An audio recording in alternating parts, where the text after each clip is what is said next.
They found her in a factory. Not a glamorous factory, not the kind of factory that fits neatly into the mythology of discovery, but a real factory. The Radio Plane Munitions Company in Burbank, California, where young women worked assembly lines turning out drone aircraft parts for a country at war. She was 19 years old, her dark hair pinned up under a snood, wearing overalls, doing the job with the kind of focused competence that she brought to everything she actually tried at.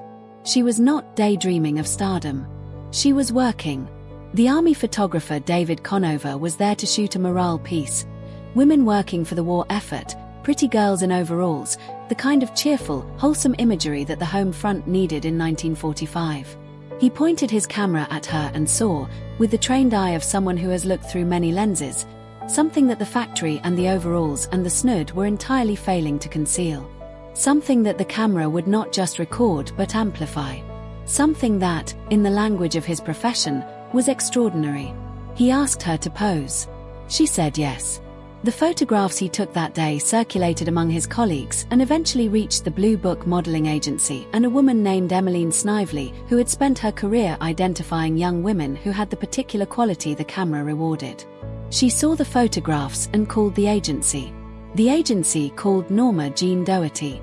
Norma Jean Doherty became a model. And from modeling to a screen test at 20th Century Fox was a distance that, once the machinery was in motion, covered itself surprisingly quickly. She was signed to Fox in August of 1946. She was given a new name. She was paid $125 a week. She was 20 years old. This is the part of the story that is usually told as a fairy tale: discovery, transformation, the ugly duckling becoming the swan. What it was in reality was something more complicated and more dark. A young woman with no family, no safety net, no education beyond high school, and no legal or practical understanding of the industry she was entering, handed a contract by a studio that owned everything she produced and controlled almost everything she did, and told that this was her chance, her big chance, the thing she had been waiting for. The chance was real. She understood that. She worked for it with the same focused intensity she had brought to the assembly line and to every previous reinvention of herself. She took acting classes. She studied the craft with a seriousness that the studio found unnecessary. They wanted her to learn her marks and hit them and look the way she looked, and the idea that she might want to understand what she was doing, might have thoughts about characterization and motivation and the interior life of the roles she played, was not something they had accounted for and was not something they found useful. She took the classes anyway. She paid for them herself. She read. She practiced. She had, always, this quality of private application. The work she did when no one was watching, the preparation that happened before the performance, the discipline that existed entirely apart from the careless, radiant ease the camera captured. But the studio did not pay her for discipline. The studio paid her to appear, and she appeared, and what she appeared as was determined almost entirely by other people and almost entirely without her meaningful consent. The first years were a series of small parts, bit parts, the kind of roles that exist primarily to provide a specific quantity of a specific quality to a scene, in Marilyn Monroe's case, beauty and availability and a quality of innocent invitation that the audience of the late 1940s found irresistible. She played showgirls. She played the pretty girl. She played the kind of character whose name the script didn't bother to give because she was not, in the logic of the script, a person but a function. She made these parts memorable anyway. This is the thing about watching her early work. The technical quality of what she did with almost nothing is remarkable. The timing, the physical intelligence, the ability to make a character feel like a person even when the writing had not imagined her as one. The people she worked with noticed it. Directors and fellow actors, the people who saw what happened when the camera was rolling, would go home and think about what they had seen in a way that was not usual. The public noticed it too, eventually. She began to be watched in a way that was distinct from the usual watching. Fan mail arrived. More of it, and different in quality. Not the standard response to a pretty face but something more urgent, more personally directed, as though the people watching her had the sense of being communicated with, of receiving something that was being specifically offered to them. She had that quality, rare in any performer, of making the experience of watching her feel like a private relationship. The studio knew this was valuable. They had been noticing it for years when her contract came up for renewal, and they realized they needed to deal with what she was becoming more carefully. They were not used to dealing carefully with her kind of asset, the beautiful young woman who was supposed to be grateful and compliant and available, and was beginning to be something more inconvenient than that. Because she was becoming inconvenient.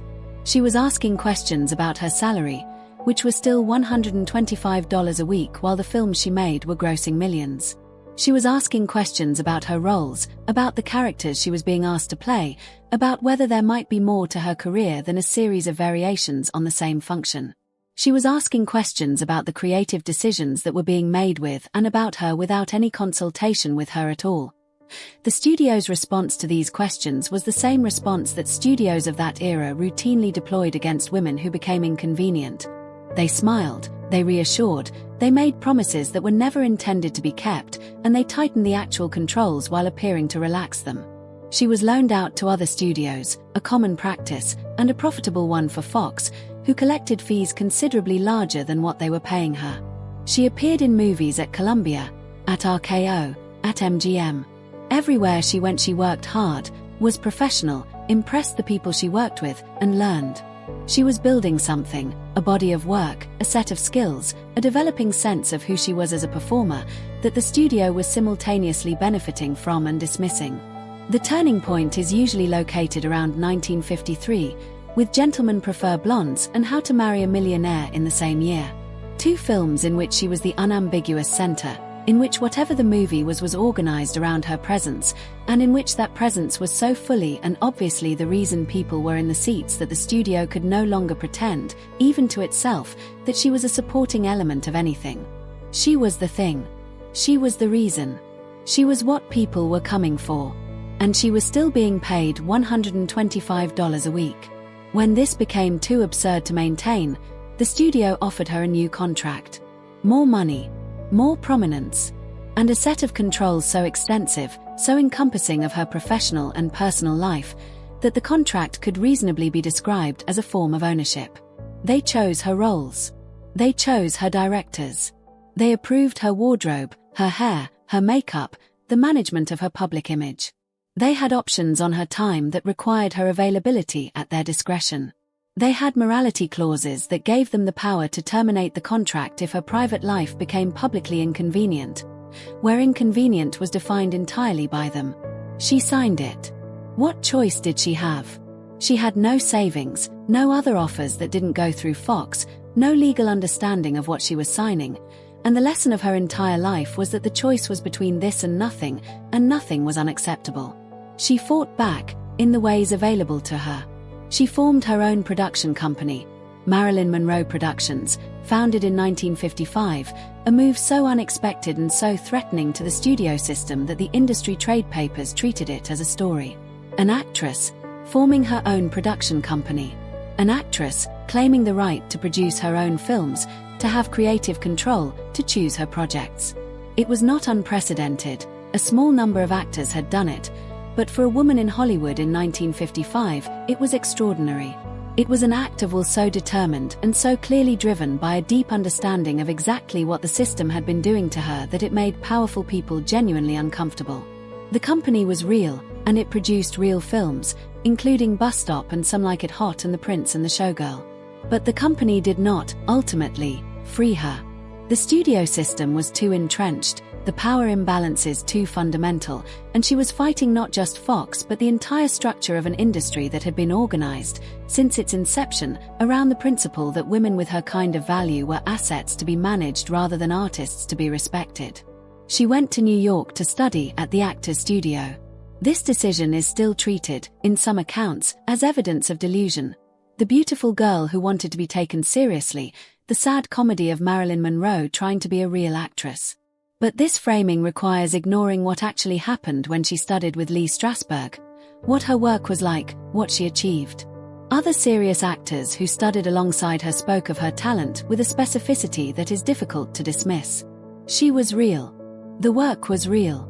The desire to be taken seriously as an artist was not a symptom of insecurity but a perfectly reasonable response to having spent 10 years being treated as a thing rather than a person. The pills started early. This is important to understand, The dependency that eventually killed her did not develop in a vacuum. It developed inside a system that required her to perform at a level of consistent intensity that was humanly unsustainable, that punished her when she was late or absent or unable to function, and that then arranged for the medication that would keep her functional, that would manage the anxiety and the insomnia and the difficulty she had regulating herself in conditions of extreme pressure, to be readily and constantly available. The doctors who prescribed were often studio doctors, or doctors connected to the studio system, who understood that their purpose was not to make her healthy but to make her available.